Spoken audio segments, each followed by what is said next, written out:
Yo sí quisiera compartir un poco algunas iniciativas en las que he estado cercana, explorando, viendo cómo ayudar al Ecuador con algunos recursos de otros países como Colombia, como Perú, Chile y viceversa, ¿no? Los países están buscando los recursos, las ideas, las metodologías que se vienen implementando.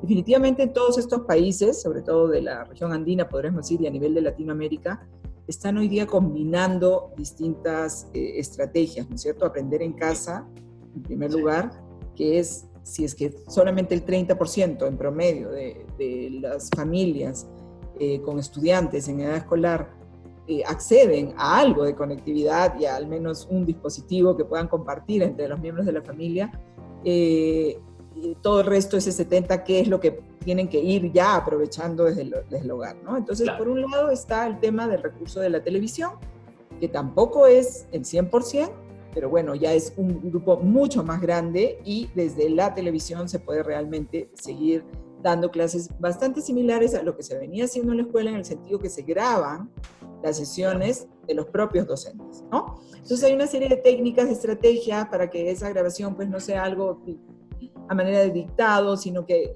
puede haber alguna cierta interactividad. El rol de los padres en este aspecto es clave, entre hermanos también. O sea, una serie de acciones que tienen que combinarse entre los distintos componentes de recursos que se tienen y lo que significa el rol de cada uno de los miembros de la familia, ¿no?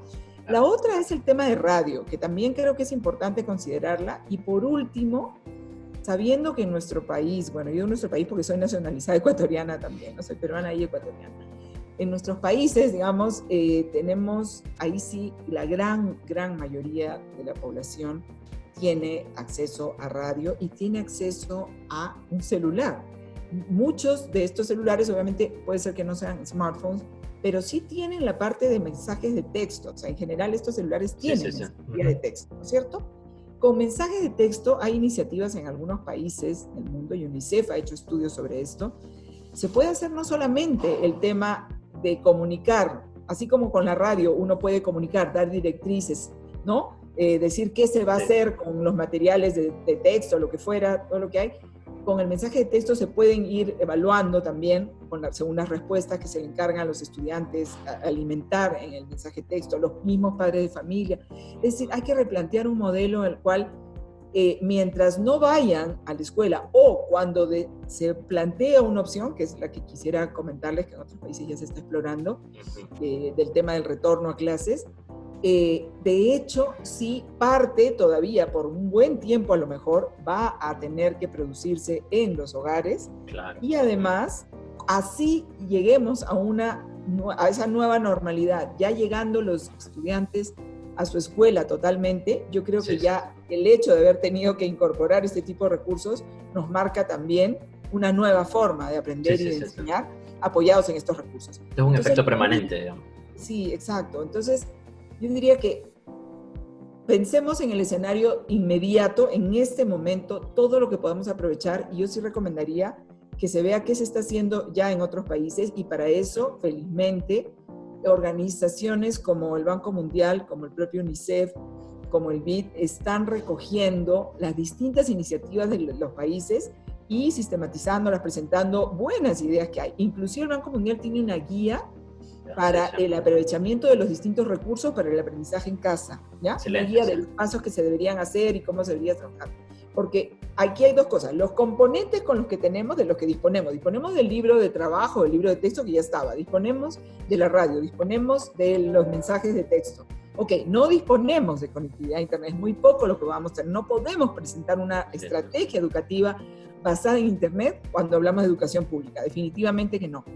Otra cosa que es importante en el tema de mensaje de texto y del aprovechamiento del celular, que es más rápido de lograr y que el presidente ya había anunciado hace varios meses, este Internet para todos, con todas las operadoras alineadas lo más pronto posible para que den megas y den más espacio, más banda de conectividad desde el celular para este tipo de actividades. No va a poder funcionar la propuesta virtual en lo que puedan las operadoras hacer en forma gratuita o en acuerdo con el gobierno o cobrando algo muy simbólico a las familias, pero sí hay parte que se puede apoyar y se puede mejorar en temas de qué tipo de comunicación, aunque sea una cierta conectividad para momentos precisos en los cuales recoges la información y la puedes sistematizar y puedes retroalimentar. El docente puede también comunicarse con sus estudiantes de esa manera, ¿no? Y hay más interactividad, inclusive cuando es mensaje de texto, va, viene, va, viene. Entonces yo creo que hay que pensar en cada uno de los recursos, qué papel puede jugar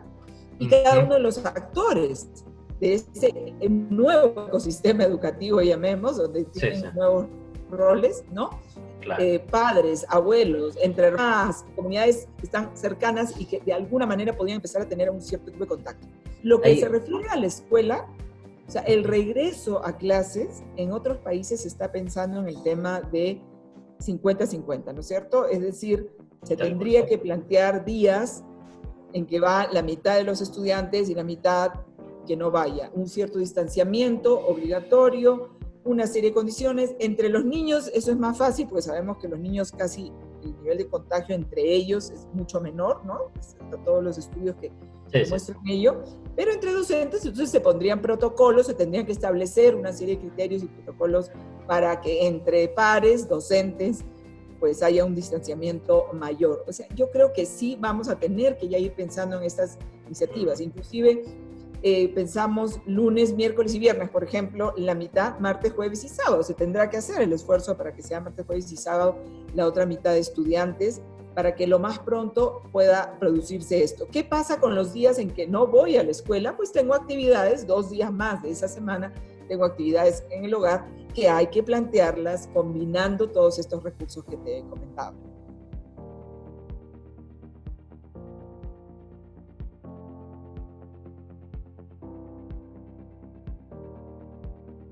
Yo creo que aquí hay que hacer 2 cosas. La primera es toda la formación que se le pueda dar a los padres, todo el acompañamiento que se pueda dar, ahí sí van a tener que ser, ¿no?, muchas veces sesiones por televisión. Estamos, por ejemplo, ahora, en esta semana va a haber un programa de cómo manejar todo el tema de contención emocional, se llama, es todo un concepto que se está trabajando mucho, porque los padres pues tienen roles que todo el tema económico que tiene que salir, y esto les está generando una situación muy complicada en los hogares, este tema de hacinamiento que mencionas, una serie de factores complicados. Hay que, por un lado, sí, orientar mucho más a los padres, darles todas estas sesiones, ¿no?, de orientación desde televisión, desde radio y todo, para ver cuál sería ese rol óptimo con una calidad de tiempo que pudieran dedicar, no cantidad de dedicación, que obviamente no la tienen porque tienen que salir a trabajar, pero como que tienen que definir el rol de que 1 hora del padre, 1 hora de la madre, 1 hora de hermanos mayores a menores, 1 hora entre todos los hermanos de proyectos colaborativos. Hay una serie de estrategias que se tienen que combinar. Como la semana ahora ya prácticamente el tiempo se tiene que distribuir, ¿no?, de aprendizaje entre los 7 días de la semana, no quiere decir que vas a estar más horas en total, pero sí distribuidas de tal manera que las horas en que los padres sí están, o uno de ellos está en casa, entonces esas horas son aprovechadas para ese tipo de actividades que van a tener que tener la guía de los padres, no solamente a nivel de la parte emocional, la parte de ciertas normas de convivencia y normas de rutina de aprendizaje, son los padres los que tienen que marcar la pauta de esto, ¿no es cierto? Sí, no, totalmente. Los aspectos emocionales, aspectos, inclusive aquí hay algo interesante, porque los propios padres que deberían tener cada vez más acceso a estas oportunidades de ellos también aprender, no solo de lo que va pasando con podría haber un efecto indirecto positivo. También, o sea, hay que compensar de alguna manera, ¿no?, a los padres que ahora están con este nuevo rol y que bajen un poquito la angustia y la inseguridad de cómo hacerlo, también teniendo este tipo de compensación en el sentido de, mira, hay este tipo de cursos para ustedes, se pueden desarrollar también profesionalmente de mejor manera. Este tema de redescubrir lo que puede ser la relación en el hogar entre los distintos miembros, padres, hijos, de una manera un poco más horizontal. Hay una serie de recursos hoy día que aprovechar estas circunstancias para ganar otras cosas. Hay que trabajar esa propuesta. El rol del padre, cómo hacerlo que no se vuelva angustiante como se está volviendo para el padre decir, no puedo yo reemplazar al docente. Y eso en la educación privada se ve muy, muy fuerte, y en la educación pública con mayor razón, porque hay estos factores económicos de supervivencia que también claro, encima... El estrés está terrible.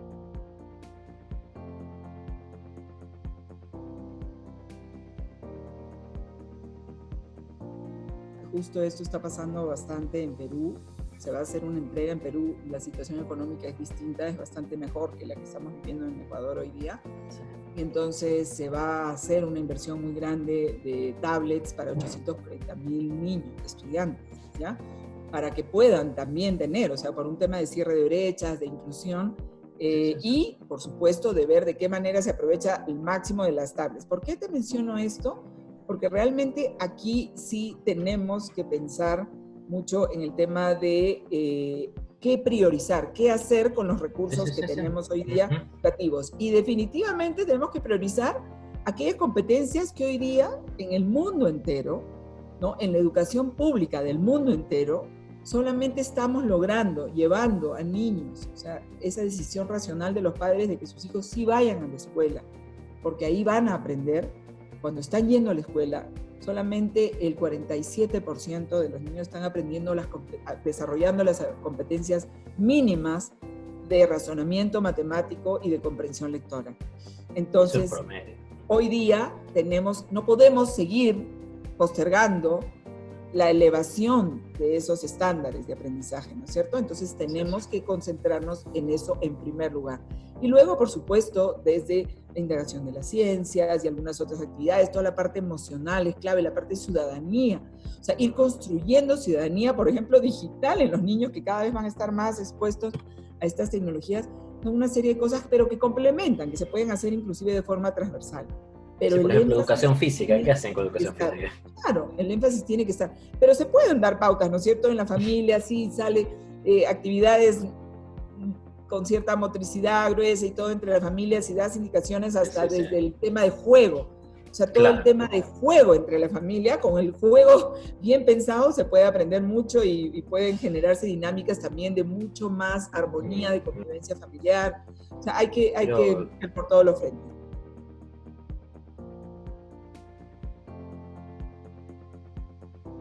Al profesor hay que empoderarlo con un nuevo rol. En esa nueva normalidad, el profesor tiene un nuevo desafío frente a cómo enseñar y cómo realmente diseñar aprendizajes para estos estudiantes del siglo XXI de la era digital, ¿no? Entonces, en vez de un poco cargarlo de actividades y volverlo, y sin las herramientas necesarias, sin las habilidades, las capacidades para poder hacer bien esta nueva forma de enseñar, yo creo que hay que preparar mucho al docente. Y en eso sí yo felicito al Ministerio de Educación, porque acá en el Ecuador se está haciendo muchas cosas muy interesantes con los docentes. No se imaginan, o sea, todo el tiempo nosotros, cuando hemos querido proponer nuevas estrategias, talleres formativos, tenemos que ir un poquito a una cola porque se les está dando bastante capacitación, y obviamente para el docente él cada vez va viendo más que esto es como una maestría prácticamente, ¿no? Claro, está más cargado porque además tiene que ver el tema de cómo hacer con sus estudiantes. Claro, ahorita en ese momento no está haciéndolo, pero cuando tenga que hacerlo va a tener que prepararse bastante al docente para administrar el tema de los tiempos. Por supuesto que va a tener que, si que se priorizan esas 2 o 3 áreas, ¿no? Curriculares, entonces el docente tendrá que definirse muy bien cómo va a hacer su tiempo y cómo va a ser los momentos en que definitivamente al docente no se le puede, no puede convertirse en docente 24/7. Todos tenemos que ir aprendiendo, ¿no? Y por eso todo lo que tenga que ver con programas de formación de la nueva manera de enseñar y aprender, y todos, los estudiantes igual, las familias, los estudiantes y los docentes, ese nuevo rol, el docente va a tener definitivamente un nuevo rol, y no necesariamente esto se va a convertir en una carga mayor de trabajo.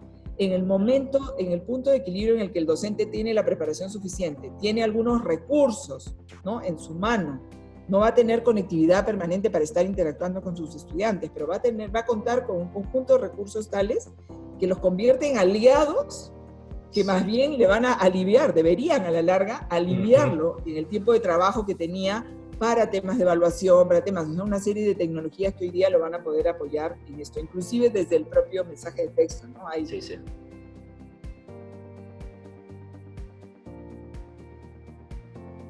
Yo creo que definitivamente va a haber que extenderse el año, ¿no es cierto? El año escolar tiene que extenderse, claro, hay situaciones climáticas que a veces impiden, ¿no?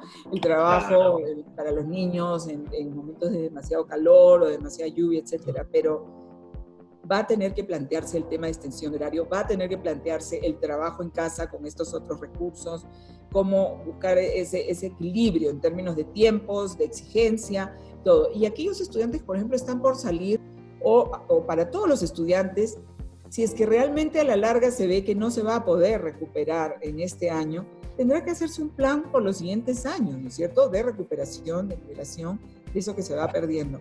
Pero yo creo que realmente todavía estamos en un momento tal que lo que están perdiendo y lo que llegarán a perder en total, entre comillas, perder, respecto a lo que ha sido como una oportunidad, las oportunidades de la crisis, que a veces las hay, ¿no es cierto?, y hay que identificarlas, del tema de la interacción familiar, de una nueva forma de ver cómo en el hogar los padres comienzan a saber más de lo que está ocurriendo con sus hijos, los y después se sienten más comprometidos y después ya no quieren salir de esto. Todo ello, realmente siempre hablábamos del triángulo del aprendizaje, y el triángulo del aprendizaje siempre soñábamos que sea docente, bueno, estudiante al centro, el docente y la familia.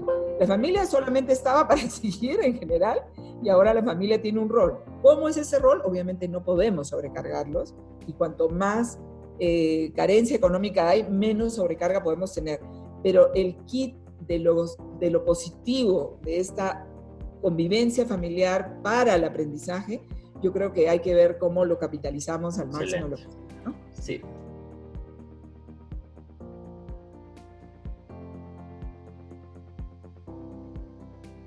Yo creo que definitivamente hoy día sí nos da también otra oportunidad de la crisis, es poder hacer procesos pilotos experimentales, ¿no es cierto?, con inclusive investigación que mida, ¿no?, con quienes no hicieron esto versus lo que están haciendo, algún tipo de iniciativa, claro, utilizando toda esta comunicación de recursos, etc. O sea, con grupo de control, trabajar de esa manera es una oportunidad también para sacar evidencia. Imagínate si encontramos, trabajando con esto, logramos que en matemáticas, en razonamiento matemático, en comprensión lectora, que logremos al final del año más de lo que hubiéramos logrado normalmente con la tradicional. Sería una cosa disruptiva absoluta. ¿No? Hay que hacerlo. Yo creo, yo te invito y te invoco a que hagan un poco de investigación en ese sentido. Sí, sí. No, yo lo digo desde el punto de vista de las autoridades, es decir, sabes que vamos a ir en fases para ir aprendiendo, sí, para ir aprendiendo. No has escuchado ninguna, yo no he escuchado nada. ¿Sabes que es una buena idea? Y la voy a proponer. Bueno, es una buena idea y la voy a proponer. Tengo una relación muy cercana con la ministra. Bueno, hemos trabajado juntas en algunos proyectos de investigación como consultoras. La conozco de muchos años. Ahora estoy apoyando en la medida de lo posible a su gestión.